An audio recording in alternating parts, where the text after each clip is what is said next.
Bạn mình dùng groupជំរាបសួរបាទសួស្តីបងប្អូនយើងទាំងគ្នាបាទស្វាគមន៍សារចិត្តមិញបន្តទៀតមកកាន់ការតម្រុយឆោតខ្មែរប្រចាំថ្ងៃនៅលើ Channel របស់ Admin បាទហើយថ្ងៃនេះដែរត្រឡប់មកជួបជាមួយនឹង Admin សារជាថ្មីទៅហើយមកចែកជូននៅតម្រុយថ្ងៃថ្មីសម្រាប់ពុកម៉ែបងប្អូនយើងយកទៅផ្សងសំណាងតែមុននឹងឈានទៅមើលនៅតម្រុយថ្ងៃថ្មីបងប្អូនបាទកុំភ្លេចជួយចុច Subscribe ហើយបើកនៅសញ្ញាកណ្ដឹងនៅលើ Channel របស់ Admin ម្នាក់មួយផងដើម្បីងាយស្រួលក្នុងការតាមដានរាល់ការចែកជូននៅតម្រុយប្រចាំថ្ងៃក៏ដូចជាការផ្សាយផ្ទាល់នៅលទ្ធផលច្រកខ្មែរនៅលើ Channel បាទអញ្ចឹងហើយកុំឲ្យខាតពេល review យើងទៅមើលនៅតម្រុយថ្ងៃថ្មីរបស់គ្នាបងប្អូនយើងបាទ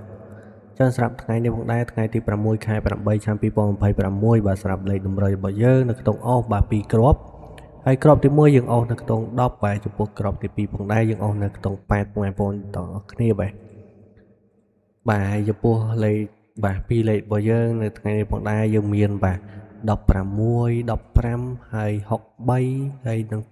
86បាទហើយចំពោះលេខធំ3លេខផងដែរនៅថ្ងៃនេះ3គ្រាប់ហើយគ្រាប់ទី1យើងមានបាទ325គុណហើយគ្រាប់ទី2យើងមានបាទ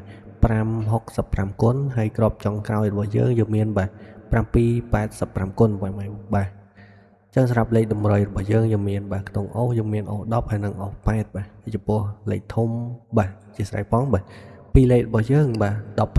15ហើយ63 86ហើយចំពោះលេខ3លេខរបស់យើងមានបាទ325គុណហើយ565គុណហើយក្របចុងក្រោយយើងមានបាទ785គុណបាទចឹងសម្រាប់លេខតម្រុយនៅថ្ងៃនេះផងដែរបាទស្គមថាពុកម៉ែបងប្អូនយើងឆ្លាញ់ពេញចិត្តហើយយកទៅផ្សងសំណាងបាទថ្ងៃថ្មីហេងបាទទាំងអស់គ្នាចូលច្រើនណាស់បាទចាអរគុណច្រើនសម្រាប់ការតាមដានទស្សនានៅលេខតម្រុយសម្រាប់ថ្ងៃនេះពុកម៉ែបងប្អូនបាទហើយបាទតែមានតម្រុយថ្ងៃថ្មីមានតែប៉ុណ្្នឹងទេហើយសង្ឃឹមថាពុកម៉ែបងប្អូនឆ្លាញ់ហើយបាទផ្សងសំណាងហេងបាទចាអរគុណច្រើនពុកម៉ែបងប្អូនហើយជួបជាមួយនឹង admin នៅតម្រុយថ្ងៃថ្មីថ្ងៃស្អែកបន្តទៀតបាទadminសូមគោរពលាបាទ